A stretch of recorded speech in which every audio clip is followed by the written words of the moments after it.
South की तरफ भागते हैं, लेकिन मैं अब कोशिश कर रहा हूँ यही कि नहीं, मुझे साउथ की तरफ नहीं भागना है। हमारे यहाँ इतनी कल्चर है, हमारे यहाँ फूआ भी है, बुआ भी है, हमारे यहाँ बहन भी है, हमारे यहाँ भाई भी हैं, बड़का बाप जी हैं, तो चाचा है, तो हमारी मौसी है, हमारे यहाँ रिश्तेदारी इतनी है, हमारे रिलेशन इतने हैं, और जितने रिलेशन होते हैं उतनी कहानियाँ होती हैं हमारे यहाँ। आस्की में जो लुक है, हालांकि अभी तो फर्स्ट लुक जारी नहीं किया गया था, कल बोला गया था कि जारी किया जाएगा, जो थिएटर पे जो लगा हुआ है उसमें आप भगवा अवतार में नजर आ रहा है, और साथ ही साथ जो बैकग्राउंड है वो पूरी तरीके से भगवा होने वाला है। तो क्या हिंदुत्व को लेकर फिल्म आस्की बनने वाली है? देखिए, हिंदुत्व के लेके तो नहीं बोलूँगा, एक जाति प्रथा जो हमारे समाज में, समझ लीजिए कि एक रोग ही है।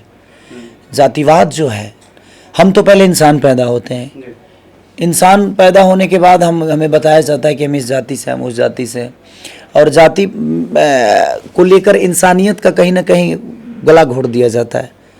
तो मैं उसमें ये रखा हूँ कि इंसान सर्वोपरि है, जात तो बाद में तय किया जाता है, और चाहे जात तो बाद में बताया जाता है, लेकिन पहले तो हम इंसान ही पैदा होते हैं। तो एक जातिवाद की जो लड़ाइयाँ हैं हमारे यूपी बिहार में, वो काफ़ी बहुत ज़्यादा है। तो उसी पे आधारित उस सिनेमा को हम लोगों ने कोशिश किया है जे कम से कम कुछ लोगों को, देखिए हमें कहने का, हमारे समाज को जात नहीं, हमारे समाज को इंसान चलाता है। वो किस जाति से बाद में तय होता है, लेकिन इंसानियत का धर्म अगर हर आदमी के बीच में आ जाए तो मुझे लगता है कि हर वो चीज़ें सुधर जाएगी, अच्छे लोग भी आएंगे, अच्छी चीज़ें भी आएगी। तो इसी पे भगवा की बात नहीं है। एक वो कहानी, मुझे लगता है कि वो कहानी हकीकत की कहानी है। वो कि एक छोटे कास्ट से एक बड़ा कास्ट शादी कर लेता है, और उसके लिए कितनी प्रॉब्लम होती है, और वो अपने परिवार को छोड़ता है और दुनिया को बताता है कि नहीं, हमारे लिए कास्ट फैक्टर नहीं है। कहीं ना कहीं कास्ट हमारे लिए, वो इंसान जीने के लिए कास्ट की ज़रूरत नहीं है, जीने के लिए इंसानियत की ज़रूरत होती है। आप इंसान कितने अच्छे हैं ये मायने रखता है। खास करके उस पोस्टर में लिखा हुआ है कथा, यानी कि स्टोरी खेसारी लाल यादव। तो क्या आपने किस थॉट पे सोचा कि भाई आप जैसे एक्टिंग करते हैं, सिंगिंग बहुत अच्छा है, स्टोरी में कैसे? नहीं, स्टोरी इसलिए मैं सोचता हूँ कि देखिए, हम जिस राज्य से जाते हैं, हमारे पास इतनी कथा है, इतनी कहानियाँ हैं, जे आप सोच नहीं सकते कि हमारे घर में इतनी कहानियाँ हैं। अगर हम उसी पे फिल्म बना दें तो शायद हर घर की कहानी सेम है, लेकिन हम साउथ की तरफ भागते हैं। लेकिन मैं अब कोशिश कर रहा हूँ यही कि नहीं, मुझे साउथ की तरफ नहीं भागना है।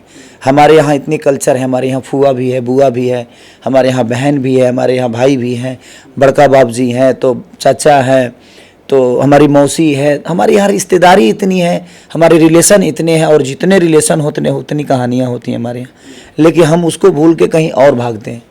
तो मैं अब कोशिश यही कर रहा हूँ कि अपने समाज से चीज़ों को उठाया जाए, और उसी से दुनिया को संदेश दिया जाए कि इस चीज़ से ऐसे निकला जा सकता है, और इस चीज़ को ऐसे संभाल कर लेकर जाया जा सकता है। आस्की का जैसे पोस्टर में लिखा हुआ है छठ पूजा पर, तो क्या छठ पूजा पे कंफर्म? हाँ बिल्कुल, मैं परवीन भैया के ही ऑफिस से रिलीज़ हो रही है हमारी आस्की, और लगातार परवीन भैया ने मेरी सिनेमा रिलीज़ की है इधर। और जितने भी सिनेमा इन्होंने, नागिन से लेकर जितने भी सिनेमा इन्होंने उसके बंधन से लेकर बागी, कच्चे धागे, बाबरी मस्जिद, मैंने जितने भी सिनेमा परवीन भैया ने किया है, बहुत उसका बहुत अच्छा रिजल्ट। अभी फ़िलहाल आपने बाप जी का रिजल्ट देखा ही, तो कहीं ना कहीं परवीन भैया हमारे लिए लकी भी हैं, और हो सकता है इनके लिए मैं भी लकी हूँ। तो हम दोनों भाइयों का तिड़की अच्छा चलता है, तो कोशिश रहती है कि सब एक दूसरे के पूरक बन के एक दूसरे को जितना आगे बढ़ा सकें, लेके चल सकें।